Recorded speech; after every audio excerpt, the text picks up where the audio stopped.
Qual a importância então de se ingerir a água, né, na quantidade certa para a nossa saúde, já que o senhor falou no assunto? Eu costumo até dizer no meu livro, não dá para construir uma parede que seja viável e que seja resistente sem tijolos, porque a maior parte da parede é tijolo. No nosso corpo, 75% do corpo é água, 92% do sangue é água. Então é um contrassenso tentar construir um corpo saudável sem água, porque até do ponto de vista das doenças circulatórias, que são as doenças que mais matam atualmente no planeta, se você toma pouca água, seu sangue fica, falando leigamente, grosso demais, não circula direito e as doenças circulatórias preponderam. Sucos, doutor, refrigerantes, bebidas alcoólicas em geral podem substituir a água, quer dizer, tomar uma cervejinha naquele final de semana e a pessoa muitas vezes diz: não, tomei uma cerveja, não preciso tomar água, é isso? Isso é válido? Não. Em relação aos sucos, sempre que possível naturais, eles são bons repositores, mas tudo que tem muito sólido na sua fórmula vai liberar menos água. Mas dos males o menor, o suco é uma boa opção. Aí a pessoa vai dizer para o senhor: mas doutor, a cerveja tem água. Sim, só que a cerveja tem álcool e o álcool é um diurético, faz a pessoa urinar mais. A maioria dos chás também faz a pessoa urinar em excesso. Então, o melhor substituto mais próximo seria a água de coco, mas os sucos também são bons substitutos. Refrigerante e bebida alcoólica, não. E quanto tem que se beber por dia? O ideal é um copo de água de cerca de 200 ml a cada hora que o paciente esteja acordado, ou seja, fazendo um total de no mínimo 2,5 litros, 3 litros por dia bem distribuídos. Doutor, não bebendo, o primeiro órgão a sofrer são os rins? Se nós não ingerirmos líquido adequadamente, o corpo inteiro sofre, porque todo o corpo necessita de água. Mas realmente quem sofre mais inicialmente são os rins, em sequência vem o fígado, o cérebro e o coração.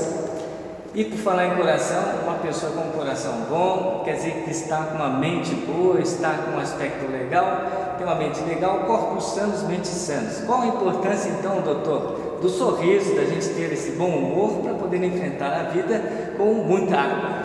Bom, existe uma área da medicina que está em ascensão nos últimos 10 anos, chamada psiconeuroendócrina-imunologia.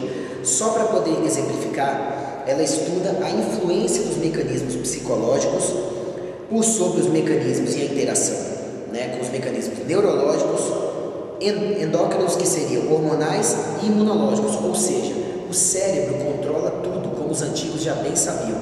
Toda doença começa no cérebro e fatalmente termina no cérebro. Então, se nós tivermos uma postura positiva junto aos hábitos saudáveis de vida, a natureza faz a sua parte na grande maioria das vezes. Muitas pessoas gostam de fazer a drenagem linfática como um aspecto de beleza, mas se fazer essa drenagem com pouca água no organismo não é prejudicial, ou seja, não pode dar algum problema? Pode sim.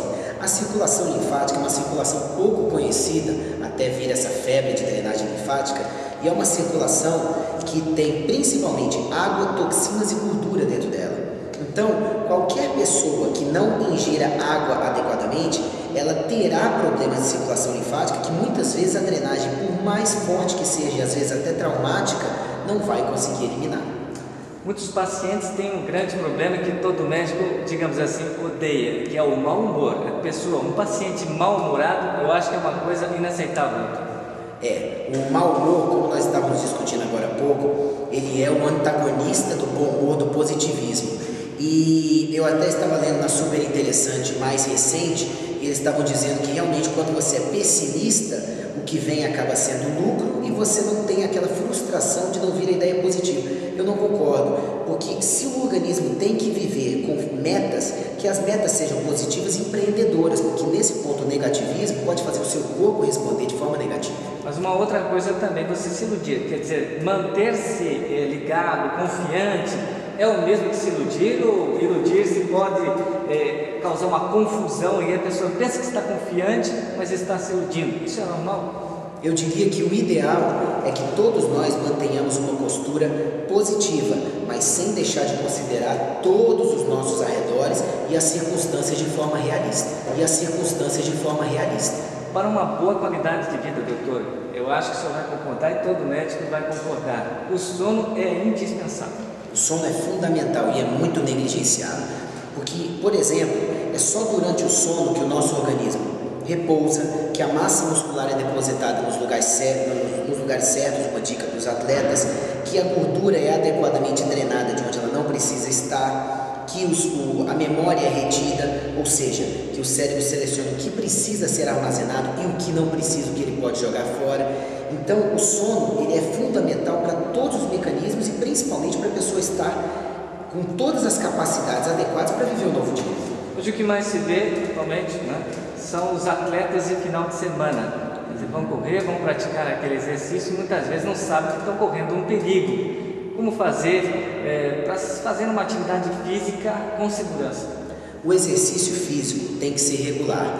O exercício físico de final de semana ou exercício físico excessivamente produzido, seja em quantidade, seja em tempo de execução, fora do habitual para o corpo, ele é interpretado pelo corpo como um fator de estresse, então ele deixa de ter aquele caráter benéfico.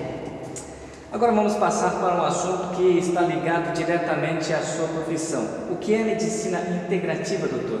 Medicina integrativa é uma área da medicina, não é uma especialidade reconhecida pelo Conselho Federal de Medicina, mas é uma área da medicina onde quem pratica procura integrar, juntar várias práticas para o benefício do paciente.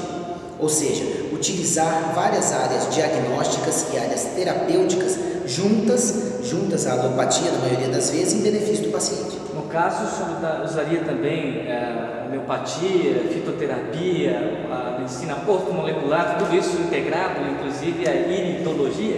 Exatamente. Eu procuro utilizar essas 4 vertentes em consultório com destaque para a homeopatia. E a iridologia é a moda do momento, né? Todo mundo quer saber, todo mundo está curioso, através da íris dos olhos. Como funciona, doutor? Bom, a iridologia foi descoberta já pelos antigos antes de Cristo, só que ela foi mais popularizada, estudada, as íris mapeadas, a partir de Ignaz von Pexel, depois do experimento com uma coruja. O que acontece com a íris é simples. Ao longo do desenvolvimento do corpo, desenvolvimento embrionário dentro da barriga da mãe, o que acontece é que o tubo gastrointestinal ele desenvolve mais ou menos em paralelo com o sistema nervoso. E a partir daí todos os órgãos se desenvolvem em íntimo contato com o sistema nervoso. E nós sabemos pela embriologia que um dos principais órgãos formados e primeiros é o olho. Então, por conseguinte, a íris acompanha o mapeamento genético de todo o indivíduo e acompanha depois do nascimento tudo que aconteça com aquele indivíduo. Está expresso por mudanças de coloração da íris, mudanças de aspecto, mudanças de colocação de pigmentos. Então a íris realmente é individual, não existe um ser humano que tem uma íris igual ao do outro e através do mapeamento dela nós podemos acompanhar tudo o que acontece no organismo. O senhor diria que, modernamente falando, diga-me o que comes, diga-me o que bebes e te direi quem és. Seria isso?